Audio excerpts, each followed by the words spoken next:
यहाँ पर अहम खबर है। वजीर आजम पाकिस्तान इमरान खान की अफगान सदारती महल आमद हुई है। अफगान सदर अशरफ गनी ने वजीर आजम का इस्तकबाल किया।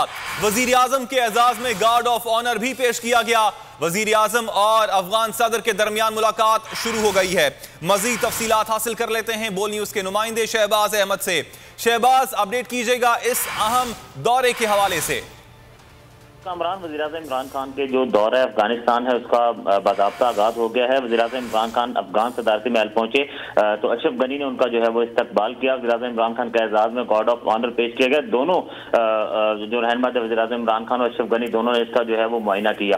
गार्ड ऑफ ऑनर के बाद अब वज़ीर आज़म इमरान खान और अशरफ गनी के दरमियान जो है वो 1-on-1 मुलाकात जो है वो शुरू हो चुकी है, जिसमें पाक अफगान जो दो तरफा ताल्लुकात हैं, अफगान अमन अमल खित्ते की सूरत तजारत समेत अहम मामलों पर जो है वो गुफ्तगू इस वक्त जारी है। जबकि दूसरी जानिब पाकिस्तान अफगानिस्तान के दरमियान वफूदी सतह पर मुज़ाकरात का आगाज हो गया और पाकिस्तानी वक्त में वज़ीर खारजा शाह महमूद कुरैशी, सेक्रेटरी खारजा मुशीर अब्दुल रज़ाक दाऊद और जो DGISI lieutenant general Faiz Hamid वो इस वक्त मौजूद हैं। तो दो मुलाकातें इस वक्त जारी हैं। वफूदी सतह पर मुज़ाकरात भी जो है वो जारी हैं, जबकि वज़ीर आज़म इमरान खान और अफगान सदर के दरमियान जो 1-on-1 मुलाकात भी इस वक्त जारी है। इसके बाद दोनों रहनुमा जो है मुश्तरका प्रेस टॉक सदारती महल में करेंगे। उसके बाद एक हाई लेवल मीटिंग भी होगी जिसमें पाक अफगान जो इस वक्त तिजारत है उस पर और नए MOUs भी होंगे और खित्ते की सूरत का जायजा लिया जाएगा। साथ साथ वज़ीर आज़म इमरान खान जो पाकिस्तान का मौक़िफ़ है कि पाकिस्तान हमेशा अफगान अमन अमल की हिमायत करता है उस पर जो है वो आज यकीन दहानी करवाएंगे। कुछ देर के बाद अहमियत का हामिल है ये दौरा। शहबाज, आपका शुक्रिया।